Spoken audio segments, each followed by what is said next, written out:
we're bringing you guys one of the most anticipated interviews in a while. We've got Blockstar on the podcast. How you feeling, man? I'm feeling good.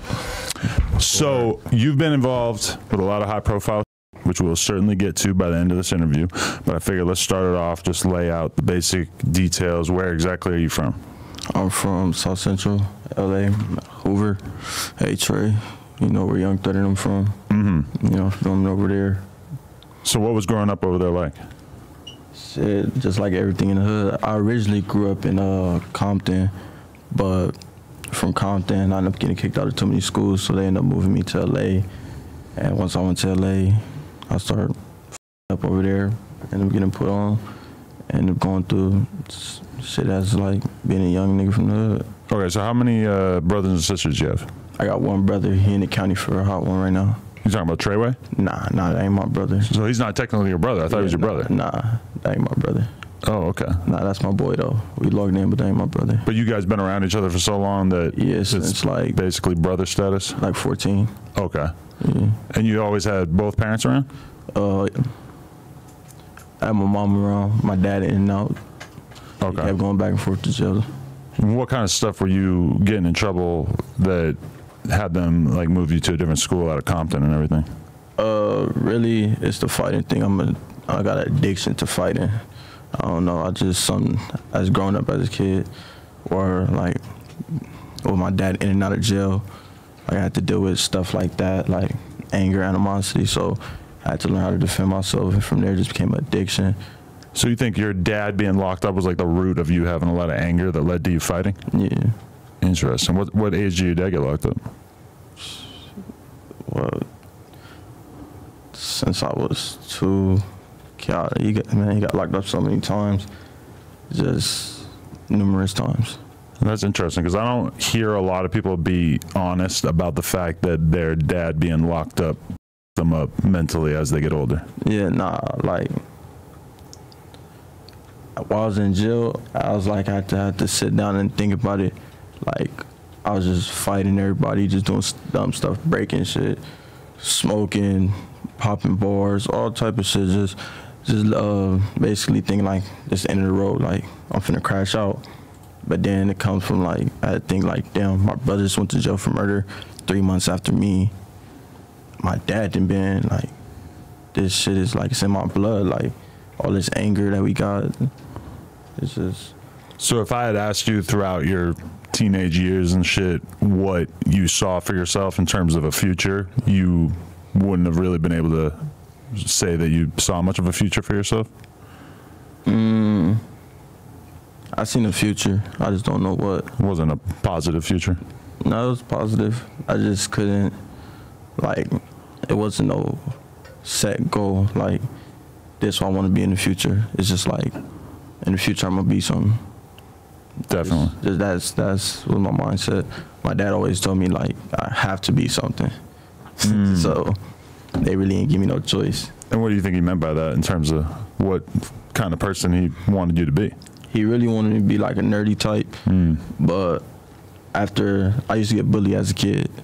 So after that bullying stage and I got out of it, then that's when I just became Blockstar. You kind of just like overcompensated for the fact that you were kind of nerdy as a kid to basically act out? Yeah, basically. So what kind of fights were you getting into? Like, what was the root of most of them? Gang fights, females, just everything. I'm kind of disrespectful whenever it comes to men, but like women, I don't disrespect women, but as in men, I don't really like being around so many men. So I get like, I end up starting it, not intentionally. I just get irritated and start reacting, and then essentially lead up to a fight. Or I'll just get off on you, honestly. Right. So I get tired of talking. What's going to happen? So did you get locked up while you were in high school, or? I got locked up so many times. What kind of stuff? Mostly fighting? I'd been locked up my first time ever going to jail. I got locked up for attempt and assault. I got out. They released me like 7 months. I beat both cases. And then... So you were how old with an attempted murder charge? I was like 13, 14.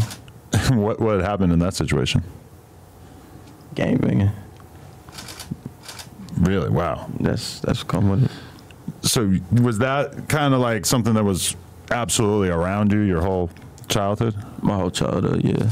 It was always in your face? Yeah, drug dealing, gang banging, prostitutes, stuff like that. That's always been the environment I grew up in. I never knew nothing else. Mm. And so it's only as you get older that you start to realize that shit's kind of unique and that most people don't grow up around that? It's like once I get older, it's not that I see like it's most people don't grow up like that. It's just as I get older, I start noticing like the stuff that we go through, like the stuff we went through as kids, don't determine what we'll be in the future. Like it's all depends on you. That's a fact. So it was always kind of written in stone that you were going to be from Hoover, or was there ever a chance you'd be from somewhere else? My dad, all my family, they from Antis Park, Westside Mountain Power, Campanella Park. That's where my family from. I was originally supposed to be a blood, but I'm just wasn't too much into following my family footsteps. I let off my own way. So who was around you that took you down the Hoover route? It was my big homie, Big Slap. He in jail for murder too right now.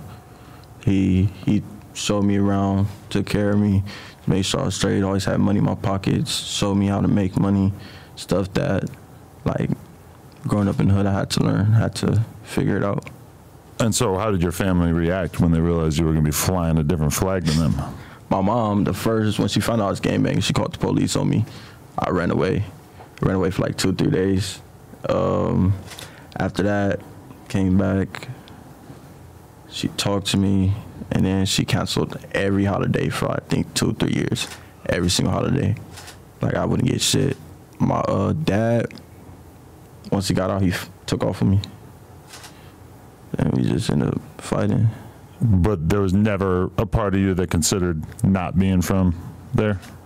It's a part of me that was like, do I really want this for myself? Like, am I ready for what I signed up for? But then I'm like, if he could do it, I could do it. Yeah, I mean, you're seeing how much your parents rejected it like that. Like that's crazy to just know that it was that important to them. Because I talked to a lot of people who it seems like they want their kid to not be from a gang or whatever, but once it happens, they don't really go that crazy trying to stop it. Once like your mom get used to it, seeing around it, and like she got to do nothing but accept it. Like this your life. It's either you could like not fuck with your son, or you could accept the fact that you gangbang down there. Everybody in LA gangbang.